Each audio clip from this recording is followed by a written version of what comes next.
ভালোবাসতে হবে, আউলিয়াকে ভালোবাসতে হবে, আল্লাহর ওলিদের সোহবতে যেতে হবে। এই জন্য মাওলানা জালালউদ্দিন রুমি তিনি বলেছেন, যদি কোনো ব্যক্তি আল্লাহর ওলির সংস্পর্শে যদি যায়, আল্লাহর ওলির কাছে যদি যায়, আল্লাহর ওলির সামনে যদি যায়, একটা যদি আল্লাহর ওলিকে দর্শন করে, চোখের মধ্যে দর্শন করে, মৌলানা জালালউদ্দিন রুমি বলেছেন, একবার করে বারবার 40 বছর দাঁড়ায়া দাঁড়ায়া নফল ইবাদত করলে যত সওয়াব না হয়। মৌলানা জালালউদ্দিন রুমি বলে 40 বছর দাঁড়ায়া দাঁড়ায়া নফল ইবাদত করলে যত সওয়াব না হয়, আল্লাহর ওলির দিকে তাকায়া থাকলে আল্লাহ তার চাইতে বেশি সওয়াব দিয়া দেয়। আল্লাহর ওলির দর্শন, আল্লাহর ওলির চেহারার দিকে তাকায়া থাকলে সওয়াব আছে। আল্লাহর নবী বলেছেন, আমার আলীকে যারা মহব্বত করে, আমার আলীকে যারা ভালোবাসে, আমার নবী বলেছেন, মান আহাব্বা আলিয়া ফাকাদ আহাব্বানি ওয়া মান আহাব্বানি ফাকাদ আহাব্বাল্লাহ। সেই ব্যক্তি আমার আলীকে ভালোবাসলো, আমার আলীকে মহব্বত করলো, আমার আলীকে তাজিম করলো, সেই ব্যক্তি আমার আলীকে ভালোবাসলো, ওই ব্যক্তি গুলি যেন আমি নবীকে ভালোবাসলো। আর যে ব্যক্তি আমি আলীকে ভালোবাসার কারণে আমি নবীকেই ভালোবাসলো, যে ব্যক্তি আমি নবীকে ভালোবাসলো, স্বয়ং সেই ব্যক্তি আমার আল্লাহকেই ভালোবাসলো। আল্লাহকে ভালোবাসলো, সে ব্যক্তি রাসূলকে ভালোবাসলো, সে আল্লাহকে ভালোবাসলো। আর রাসূলকে চিরার মাধ্যম হলো, রাসূলকে চিরার মাধ্যম হলো মাওলা আলী, হযরত মাওলা আলী কায়নাত, তার মাধ্যম হচ্ছে বেলায়েত, তার মাধ্যম হচ্ছে আউলিয়া কিরামের সোহবত। আর রাসূল হচ্ছে রিসালাত, রাসূল হচ্ছে রিসালাত, মাওলা আলী হচ্ছে বেলায়েত। বেলায়েতের দিকতে হচ্ছে আল্লাহর ওলি। এই আল্লাহর ওলিকে ধরে আল্লাহর রাসূলকে চিনতে হয়। কোন সুবহানাল্লাহ। আমার বন্ধুগণ, আমি আপনাকে বিশেষ করে দেব বাবারা, এই জন্য আমার নবী এখনো দুনিয়াতে আসে নাই। আমার নবী দুনিয়াতে আসার আগে অলৌকিক ঘটনা, অলৌকিক মুজিজা আল্লাহ দুনিয়াতে নাযিল করছে। আর রাসূলুল্লাহ দুনিয়াতে আসার আগে আমার রাসূলুল্লাহ কায়নাত, আমার রাসূলুল্লাহ দুনিয়াতে বেষ্টন করার আগে আমার আল্লাহ এই রাসূলকে যারা ভালোবাসে তাদের নাম মোবারক আমার আল্লাহ ফেরেশতাদের মাধ্যমে আমার আল্লাহ ওই ব্যক্তিগুলির নাম মোবারক আরশে আসিমে লিখে রাখছে। সুবহানাল্লাহ। আমার বন্ধুগণ, রাসূলুল্লাহ এখন দুনিয়াতে আসে নাই, মা আমিনার গর্ভের মধ্যে। আমি তাকে এটা বলে আমি আপনাদেরকে বোঝাইতে চেষ্টা করব। বন্ধুগণ, আপনি একটু খেয়াল করেন, মা আমিনার গর্ভে এখন রাসূলুল্লাহ দুনিয়াতে আসে নাই। রাসূল করিম সাল্লাল্লাহু আলাইহি ওয়াসাল্লাম যখন দুনিয়াতে আগমন করলেন, আমার আল্লাহর হাবিব যখন দুনিয়াতে আগমন করলেন, আল্লাহর নবী যখন মা আমিনার গর্ভে থেকে যখন দুনিয়াতে আগমন করলেন, দুনিয়াতে যখন আসলেন, হযরত আমিনার নাম থেকে যখন আসলেন, পেট মোবারক থেকে যখন আল্লাহর হাবিব যখন দুনিয়াতে আসলেন, আমার নবী আয়াতুল নবী জিন্দা নবী, আমার নবী যখন মা আমিনার রহিম থেকে আসে, হযরত মা আমিনা বলতে লাগলেন, আমি চিন্তা করলাম আমার পেটের মধ্যে সন্তান আছে, আমার ছেলে আছে, আমার সন্তান আছে, লোকেরা বলে কিন্তু সেই রকম আমি অনুভব করতে পারি না। আল্লাহ নবী রাহমাতাল লিল আলামিন মা হযরতুল রাসূল মা আমিনা বলতে লাগলেন, লাম্মা ওয়াদাতু মুহাম্মাদান রাআইতু নূরা قد خرج مني اضاءت له قصور الشام। হাদিস কেন মুসনাদ আহমদের মধ্যে রয়েছে, 222 নম্বর হাদিস কেন রয়েছে। আমার উম্মে জননী মা আমিনা বলেন, যখন আমার নবী শিশু নবী যখন দুনিয়াতে আগমন করলো, আমি মা আমিনা দেখতে পাইলাম আমার মেয়ে থাকিয়া আমি সেই জায়গায় বসে আছি, এই জায়গা থেকে শাম দেশ পর্যন্ত আলোকিত হয়ে গেছে। সুবহানাল্লাহ। আর রাসূল দুনিয়াতে আসার পরে মা আমিনা বলতেছে, আমি যখন তাকায়া দেখি আমার সামনে থেকে নিয়ে শাম দেশ পর্যন্ত আলো হয়ে গেছে। কিভাবে? এমন ভাবে মক্কা নগরী থেকে নিয়ে শাম দেশ কত মাইল দূরে, কিন্তু মা আমিনা বলতেছেন যে আমি দেখতেছি আমার থেকে এইখান থেকে শাম দেশ অনেক দূরে, কিন্তু আমার রাসূলের আলোতে, আমার রাসূলের কিরণ মুবারকে আল্লাহ তাআলা শাম দেশ পর্যন্ত আলো করে দিয়েছে। সুবহানাল্লাহ। হযরত আব্দুল মুত্তালিবের কাছে খবর হয়ে গেছে, হে আব্দুল মুত্তালিব তোমার ভাতিজা দুনিয়াতে আসছে। হে আব্দুল মুত্তালিব, সাহাবায়ে কেরাম হযরত আব্দুল মুত্তালিবের কাছে চলে গেছে। হযরত আব্দুল মুত্তালিব আমার নবীকে দেখার জন্য ছটফট করতেছে। সাহাবায়ে কেরাম আমার নবীকে দিয়ে হযরত সাহাবায়ে কেরাম আব্দুল মুত্তালিবকে দিয়ে বলতেছে, আমরা একটা অলৌকিক ঘটনা থেকে আসলাম, তোমার ভাতিজা দুনিয়াতে আসছে, কিন্তু হযরত মুহাম্মদুর রাসূলুল্লাহ সেই ছেলেটা যখন পা ডাইনের দিকে করে আকাশের চন্দ্রটা ডাইনে চলে যায়, আবার ওই ছেলেটা যখন পা বাম দিকে করে আকাশের চন্দ্রটা বাম দিকে চলে যায়, আবার যখন ওই ছেলেটা পা যখন পূর্ব দিকে করে আকাশের চন্দ্রটা পশ্চিম দিকে চলে যায়, আবার যখন বাম দিক করে আকাশের চন্দ্রটা বাম দিকে চলে আসে। এইরূপ আমরা দেখে আসলাম। আব্দুল মুতালিব বলেন, এই তোরা কারা রে? আমি আমার বাতিজাকে দেখতে চাই। ওই কিরণটাকে দেখে দেখে আব্দুল মুতালিব যখন আমার নবীকে দেখার জন্য যখন মা আমেনার ঘরে আসতেছে,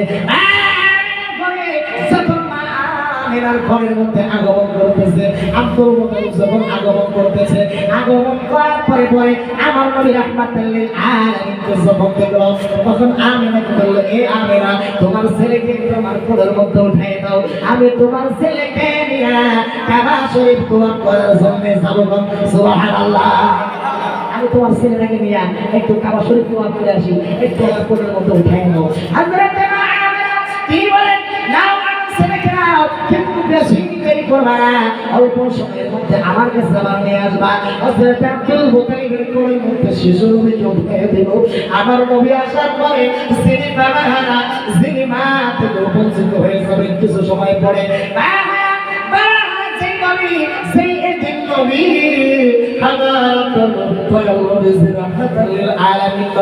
শিশু নবীকে দেখার জন্য আব্দুল মুতালিব কাবা শরীফ দেখার জন্য নিয়ে যাইতেছে। কিছু দূর যাওয়ার পরে কাবা থেকে আওয়াজ আসতেছে, হে আব্দুল মুতালিব, কেন তুমি এত দেরি করলা? তোমার ভাতিজাকে আনিয়ে আসলা, কেন তুমি এত লেট করলা? তোমার ভাতিজাকে কেন এত লেট করে নিয়ে আসলা?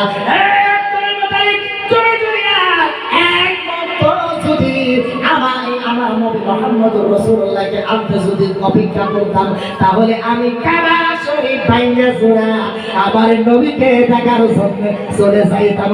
সুবহানাল্লাহ।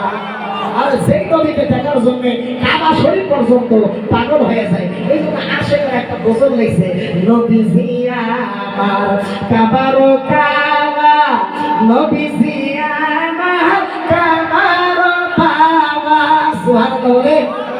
নবীজি আমার কাবার কাবা, নবীজি আমার কাবার কাবা, নবী তুমি নাও হে কাবা, নাও হে বাবা, হাবিবে খুদা ইয়া মুহাম্মদ মুস্তাফা নবী সাল্লাল্লাহু আলা, ইয়া মুহাম্মদ মুস্তাফা নবী সাল্লাল্লাহু আলা।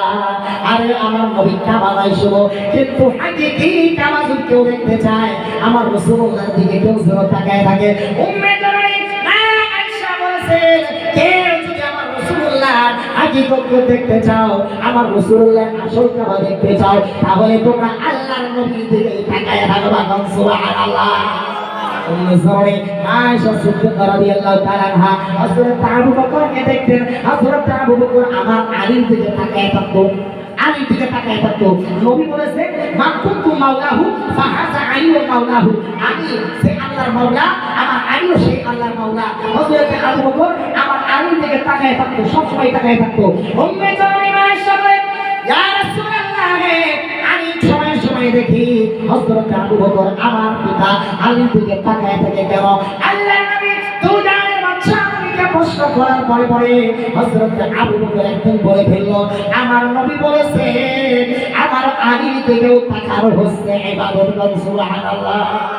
বহু হাদিস আছে এরকম যে আল্লাহর হাবিবের আশিক থেকে, আল্লাহর রাসূলের আহলে বাইতকে, মাওলা আলীকে, হাসান হুসাইনকে, সেই ব্যক্তি আহলে বাইতকে মহব্বত না করবে, যতক্ষণ পর্যন্ত আহলে বাইতের প্রেম মহব্বত অন্তরের মধ্যে লালন না করবে, আল্লাহ তাআলা কোরআন শরীফে বলেন, উল্লা আসআলুকুম আলাইহি আজরান ইল্লাল মাওয়াদ্দাতা ফিল কুরবা, যতক্ষণ পর্যন্ত আহলে বাইতের মহব্বত অন্তরের মধ্যে লালন না করবা, তোমার ঈমান পোক্ত হবে না, ততক্ষণ পর্যন্ত তোমার ঈমান মজবুত হবে না। সুবহানাল্লাহ।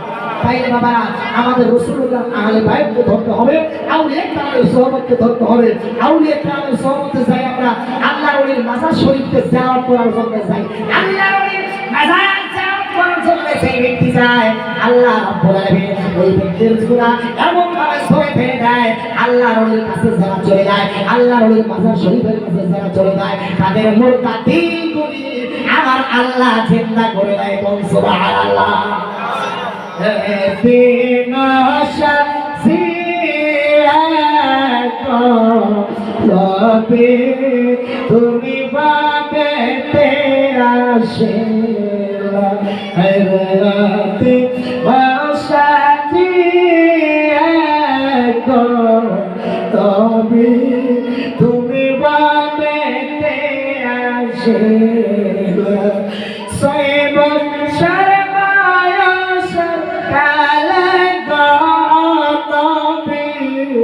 তুমি আল্লাহকে হারাইলা গো রবে তুমি বাবেতে আসিলা হায়রাতে বাসাতি গো রবে তুমি বাবেতে আসিলা জোতে জানবে ও তেরে ময়দানে আইরে সঙ্গে ভালো ভালো জোতে জানবে ও তেরে ময়দানে আইরে সঙ্গে ভালো তাই ফেরা দেখ শুনিয়া গনবি অভিশাপনা দিল গনবি তুমি বাবেতে আসিলা হৃদয়তে বসাতিয়া তবে তুমি বাবেতে আসিলা। আরে আমার বাবার আসল কথা হলো নবীকে ভালোবাসা। এই জন্য আমার নবীকে বলেছেন, এই জন্য আমার নবী বলেছেন সেই সমস্ত আমার আশিকেরা আমাকে দেখে নাই, আমি নবীকে দেখে নাই, কিন্তু অন্তরের মধ্যে দিলের মধ্যে আমি নবীর মহাব্বত আছে। আল্লাহ নবী বলেছেন মানসার কবরে ওয়াজাবাত লাহু শাফাআতি হে আশিকুন কিয়ামতের ময়দানে হাসরের ময়দানে আমি নবী তুমি আশিককে সারা জান্নাতে যাব না। হে পাগল হে আশিক আমি নবী তোমাকে সারা জান্নাতে যাব না। সেই নবী ঠিক নবী আমার নবী তুমি আসলো মা বাবা থেকে জোড়া হয়ে গেল, মা বাবা থেকে হারিয়ে গেল আমার নবীজি। এই জন্য আশিকের বলেছে আহারে ওই নবীকে যদি জীবনের মধ্যে একবার মহাব্বত করতে পারো কিয়ামতের ময়দানে আল্লাহ পাক কোনো না কোনোদিন তোমাকে জান্নাতে না দেওয়া পর্যন্ত আমার আল্লাহ রাব্বুল আলামিন কোনো কিছু শুরু করবে না। সুবহানাল্লাহ। আর রাসূলুল্লাহকে যে একবার ভালোবাসে আমার নবী বলেছে ওই ব্যক্তিকে জান্নাতে না দেওয়া পর্যন্ত আমি নবী বেহেশতে ঢুকবো না। তার মধ্যে আমি আপনাদেরকে একটা লম্বা নাম দেয়া আমি শেষ করার জন্য চেষ্টা করবো। সেটা হলো হযরত আবু বকর ওমর উসমান আমার নবীকে ভালোবাসে। বন্ধুগণ আমার নবীকে আবু বকর ওমর উসমান আলী এই সাহাবায়ে কেরামের নাম শুনলে এই সাহাবীগুলি আমার নবীকে কেমন ভালোবাসে জীবনের চাইতে বেশি ভালোবাসে। কথা বলেন ঠিক কিনা? আমার বন্ধুগণ হযরত আবু বকর ওমর উসমান এই চারজনকে আমার নবী একবার ডাকলেন, দেখে বলেন আবু বকর ওমর উসমান আলী আমি তোমাদের কাছে একটি আমানত রাখতে চাই, আমি তোমাদের কাছে একটি আমানত রাখতে চাই। সেই আমানতটা আমার একজন আশিক, আমার একজন প্রেমিক আমার এই এলাকায় থাকে না, মদিনায় থাকে না, আমার এই প্রেমিকটা করুণ শহরে ইয়ামানের করুণ শহরে থাকে। আমার এই আমানতটা তুমি আমার ওই আশিকের হাতে পৌঁছায় দিবা। সুবহানাল্লাহ। কেমন আশিক? আর রাসূলুল্লাহর কাছে জীবনে থাকলো না, রাসূলুল্লাহর হাদিস শুনলো না, রাসূলুল্লাহর সঙ্গে একদিন নামাজ পড়লো না, রাসূলুল্লাহর সঙ্গে সহবত নিল না। সে আশিক নবী বলছেন যে আমার ওই আশিকের হাতে আমার এই আমানতটা পৌঁছায় দিবা। তুমি আমার আশিক, তুমি আমাকে ভালোবাসো। আল্লাহর নবী সাহাবী হযরত আবু বকর ওমর উসমান বললেন যে এই তোমরা আমার এই আমানতটা নিয়ে যাও। এই যে আমার সুফরা মুবারক আর আমার সালাম মুবারক আমার একজন পাগল থাকে করুণ শহরে, ইয়ামানের করুণ শহরে, তার নাম হলো হযরতে ওয়াসাল কারণী। সেই পাগলটা আমার কাছে থাকে না, আমার কাছে কোনোদিন আসে না। সেই পাগলটা তোমরা যেরকম আমার সাথে সাথে সবসময় থাকো, কিন্তু সে আশিকটা আমার কাছে থাকে না। আমার এই আমানতটা তোমাদের কাছে দিলাম, তোমরা ওই আমানতটা আমার ওই আশিকের হাতে পৌঁছে দিবা। হযরত আবু বকর, হযরত ওমর, হযরত আমার নবী তুমি সাহাবীদের কাছে আমানতটা উঠিয়ে দিও, সালামটা উঠিয়ে দিও। আমার নবীজি যখন আমানতটা ওই সাহাবীদের কাছে উঠিয়ে দিয়েছে, হযরত আবু বকর, হযরত ওমর, হযরত উসমান, হযরত আলী আমানতটা নিয়ে যাইতে লাগলো। নিয়ে যাইতে যাইতে পাহাড়ের পাদদেশে ছোট্ট একটা জায়গা রয়েছে, ওই জায়গার মধ্যে ছোট্ট ছোট্ট বাচ্চা খেলাধুলা করতেছে। হযরত ওমর, আবু বকর, উসমান, আলী ডাকতে বলেন, এই আরবের কচি কচি বাবারা, তোমাদের কাছে একটা খবর জানতে চাই, তোমাদের কাছে একটা খবর শুনতে চাই। তোমরা অস্ত্র নিলামে কাউকে জানো নাকি কাউকে জানো না? ওই ছোট্ট ছোট্ট বাচ্চা বলেন, হুজুর আপনার প্রশ্নের জবাব করে দিব, কিন্তু আপনি যে আমাদেরকে বাবা বলে ডেকেছেন এমন আওয়াজ আমরা জীবনে শুনি না।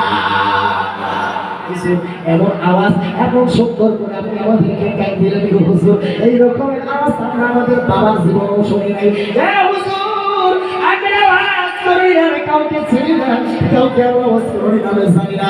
তবে যখন আসরের পরে মাগরিবের আগে এই পাহাড় থেকে একটা পুরুষ বের হয়, চোখ লম্বা লম্বা, চেহারাটা বড় চাঁদের মতো সৌন্দর্য, আমার মনে হয় তিনি অস্করণী হবে।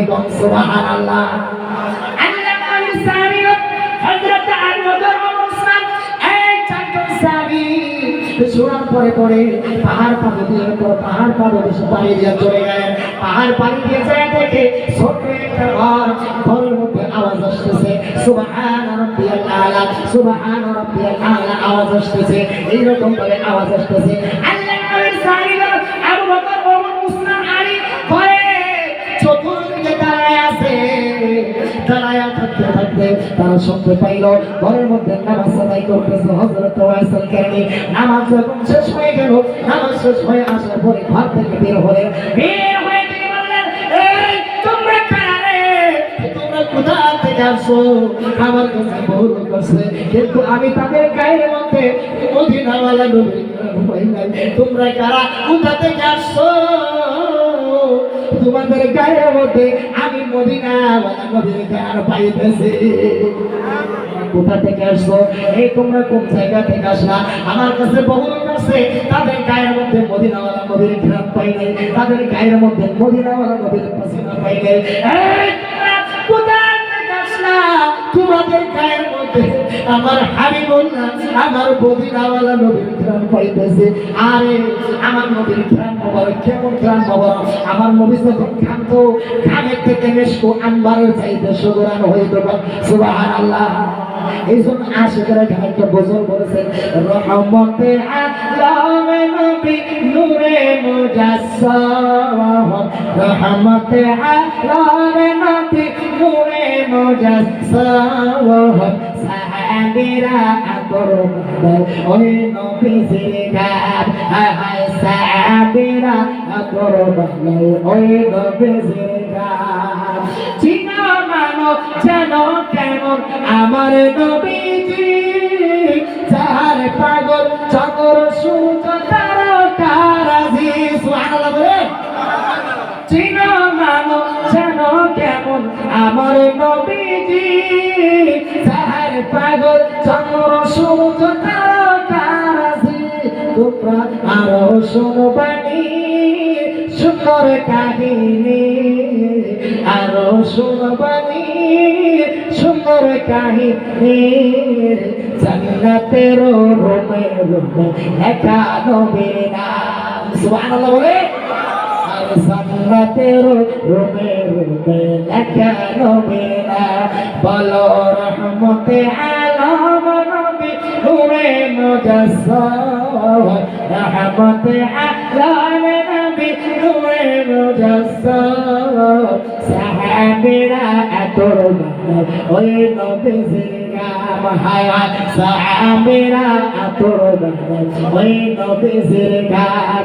আরে আমার বাবা, আমার নবীর পসিনা থেকে ঘাম থেকে ইশকু আম্বরের চাইতে সুগরান হইতো। আমার নবীর পসিনা থেকে ইশকু আম্বরের চাইতে খুশবু হইতো। আমার নবী সেই রাস্তা দিয়ে যাইতো, ওই রাস্তার মাঝখানে একদিন, দুই দিন, তিন দিন না, ওই রাস্তার মাঝখানে 40 দিন পর্যন্ত সুগরান হইতো। সুবহানাল্লাহ। আমার নবী যে রাস্তা দিয়ে যাইতো, রুট দিয়ে যাইতো, ওই রাস্তার মাঝে শুকনার হইতো, এমন শুকনার হইতো, একদিন 2 দিন 3 দিন 40 দিন পর্যন্ত ওই রাস্তার মাঝখানে বাসনা শুকরান আর যাইতো না। ওই বাসনা ওই রসুলের কিরণ মোবারকে, রসুলের গান মোবারকে, গান মোবারক ওই রাস্তা দিয়ে যাইতো। সুবহানাল্লাহ। আমার রাসূল করিম সাল্লাল্লাহু আলাইহি ওয়াসাল্লাম বলতে চেয়েছেন হযরত রাসূল কারণে তিনি বলতে পারলেন, এই তোমরা কারে, কোথা থেকে আসো? আমার কাছে বহু লোক আসলো, কিন্তু তাদের ভাইয়ের মধ্যে আমরা মদিনাওয়ালা নবীর খেয়াল পাইনি। তোমরা কোথা থেকে আসো? তারা বলল, আমরা আল্লাহর হাবিবের খলিফা হযরত আলী বলেন, আমি খলিফাতুর রাসূল হযরত আলী। হযরত আমির হযরত আবু বকর বলেন, আমি খলিফাতুর রাসূল হযরত আবু বকর। আরেকজন বলে, আমি খলিফাতুর রাসূল হযরত ওমর। আরেকজন বলে, আমি খলিফাতুর রাসূল হযরত ওসমান। হযরত আলী বলেন, আমি আপনার নাম অনেকবার শুনেছি, কিন্তু আপনার সমান মোবারক থেকে শুনতে চাই। আমি আলী আমার নবীর সাথে থাকলাম, আমার নবীর সাথে এত কাজকর্ম করলাম, আমার নবীর সাথে যুদ্ধ করলাম, আমি আমার নবীর সাথে থাকিয়া আমি এত মসজিদ বানাইয়া দিলাম, তারপরও কেন আমি মোবারক পাইলাম না? আপনি একটু ব্যাখ্যা দেন। আমি যাকে মন দিয়ে ভালোবাসি, আমি যাকে প্রাণ দিয়ে ভালোবাসি, তিনি হলো আমার মদিনাওয়ালা হাবিবুল্লাহ। সুবহানাল্লাহ। আমি যাকে মন দিয়ে ভালোবাসি, আমি যাকে প্রাণ দিয়ে ভালোবাসি, আমি যাকে জীবনের চাইতে বেশি ভালোবাসি, তিনি আমার মদিনাতুর রাসূল, আমার মদিনার হাবিবুল্লাহ। আপনারা তাই বলেন, আপনার সঙ্গে এত গভীর মহব্বত কি রকম করা হলো? একটু ব্যাখ্যা দিয়ে দেন না। অস্করণী হযরত আসকরণী বলেন, কে সে আমাকে একদিন বললো, হে অস্করণী, তুই সেই নবীর ঘরে বসে বসে, ওহুদের সেই নবীর ঘরে বসে বসে তোর সালাম পড়ে ওহুদের ময়দানে ওই নবীর নূর মুবারক শহীদ করে দিয়েছে। এই কথাটা শুনিয়া আমি আর দেরি না করে বড় একটা পাথর আমার হাতের মধ্যে নিলাম। আমি নিয়ে আমার সমস্ত তন্ত্রগুলি আমি ভেঙে ফেললাম, এমন ভাঙে ভাঙলাম, একটা দাঁত আমি আর রাখলাম না, সমস্ত তন্ত্রগুলি আমার ভেঙে ফেললাম। দাঁতগুলি পড়ে গেল, আমি হৃদয় অস্থির হয়ে জমিনের মধ্যে পড়ে গেলাম। এমন সময় দেখি নূরের একজন মানুষ আমার সামনে আসিয়া আমাকে ডাকতে বলেন, হে আসকরণী রে, সেই নবীর ঘরে বসে বসে দরুদ শরীফ পড়ো, ওই নবী তোমার ঘরে হাজির হয়ে গেছে। এইভাবে আমার নবীর সাথে আমার মহব্বত হতো। যখনই আমি যখন নামাজ পড়ি, আসর নামাজ পড়ি, মাগরিব নামাজ পড়ি, ঈশা নামাজ পড়ি, ফজর নামাজ পড়ি, এইভাবে আমার নবীকে আমি ডাক দিই, আমি আমার নবীকে সালাম দিই, আর সঙ্গে সঙ্গে আমার নবীকে দরুদ সালাম পাঠানোর পরে পরে আমার নবী আমার ঘরের মধ্যে হাজির হয়ে যায়। সুবহানাল্লাহ। আমার বন্ধুগণ, এই সঙ্গে আমি সৃষ্টিটা শেষ করে দিলাম। আর নবীকে ভালোবাসতে হলে নবীর পড়তে দরুদ পড়তে হবে, বিলাপ করতে হবে, ক্যাম করতে হবে। এই সঙ্গে যারা নবীকে ভালোবাসে, নবীকে মহাব্বত করে, বিলাপ তিয়াম দরুদ ফাতিহা, রুটি হালুয়া কবর জিয়ারত করে গাল যারা ভোটকার ছেড়ে হাত দিয়ে দোয়া পড়া, তীর মুড়িতে তীরে হাতে পায়ে ছোঁয়া দেওয়া, অনেক বিষয়গুলি আছে বাবা, আমি বলতে পারলাম না, অন্যদিন আসলে আমি বলবো ইনশাআল্লাহ।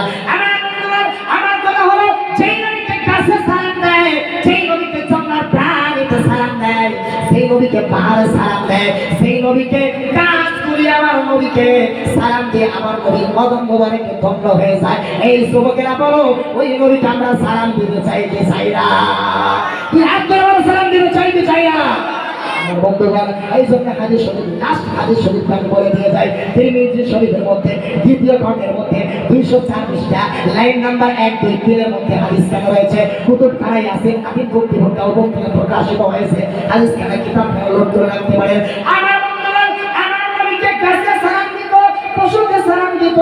হাদিস শরীফের মধ্যে আছে, ফামাস্তান তালাহুল জামালুন ওয়ালা শাজারুন ইল্লা হুয়া ইয়াকুল আসসালামু আলাইকা ইয়া রাসূলুল্লাহ। আমার নবীকে যখন রাস্তা দিয়ে নিয়ে যাইতো, আমার নবীকে কাজগুলি আসিয়া আমার নবীর কদমে সালাম দিয়ে ধন্য হইত। সুবহানাল্লাহ।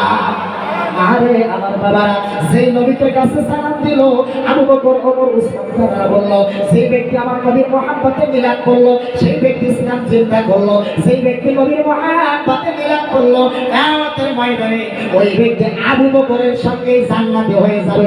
সুবহানাল্লাহ। হাদিসটা শেষ করে দিলাম বন্ধুগণ। সেই নবীকে পাহাড়ে সালাম দিত, সেই নবীকে গাছে সালাম দিত, সেই নবীকে জঙ্গলার পশুতে সালাম দিত বাবারা।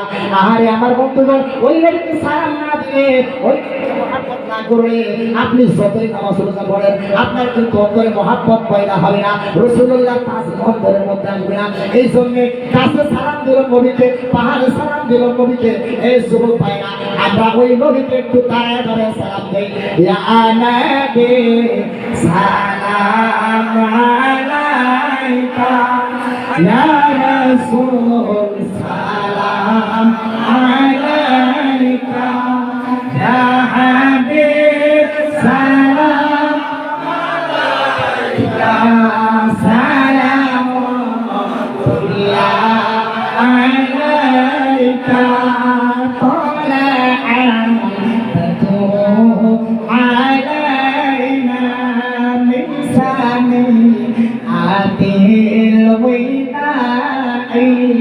وجب الشكر علينا ودعا لله داعيا في سلام عليك يا رسول سلام عليك يا حبيب سلام عليك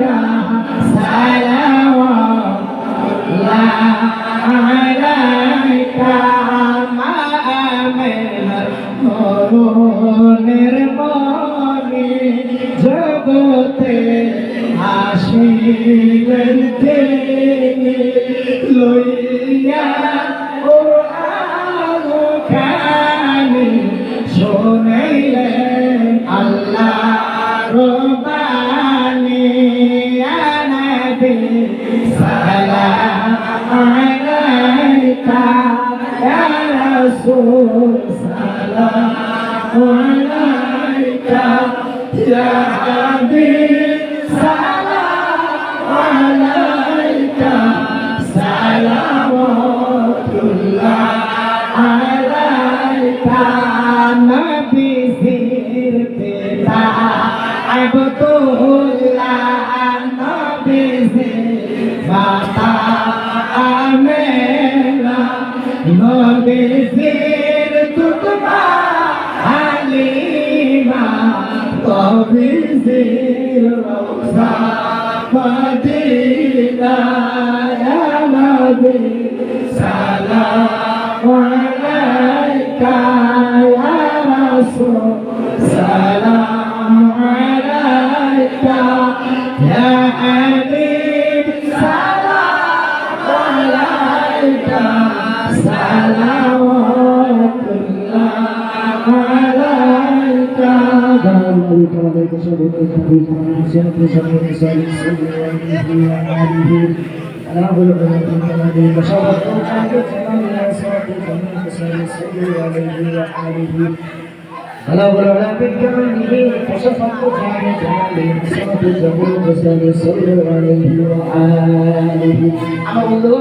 আমি আলোচনা শেষ করলাম। সর্বপ্রথম আমি বুঝাইতে চেষ্টা করেছি রাসূলুল্লাহর মুহাব্বত, দ্বিতীয়ত আল্লাহর ইবাদত, তৃতীয়ত হলো আল্লাহর ওলি সহবত, চতুর্থত হলো মা বাবার খেদমত। এই কয়টা যদি কাজ করতে পারেন ইন্তেকাল হতে দেরি জান্নাত পাইতে দেরি। সুবহানাল্লাহ। আল্লাহ যেন আমাদেরকে এই সমস্ত কাজগুলি, এই সমস্ত হুকুম দেবে আল্লাহ যেন মানার জন্য তৌফিক দান করে। আমরা সবাই বলি আল্লাহুম্মা আমিন। একটু মুহাব্বত বলেন আল্লাহুম্মা আমিন। এবারে আমি আপনাদের থেকে বিদায় করলাম। আসসালামু আলাইকুম ওয়া রাহমাতুল্লাহি ওয়া বারাকাতুহু।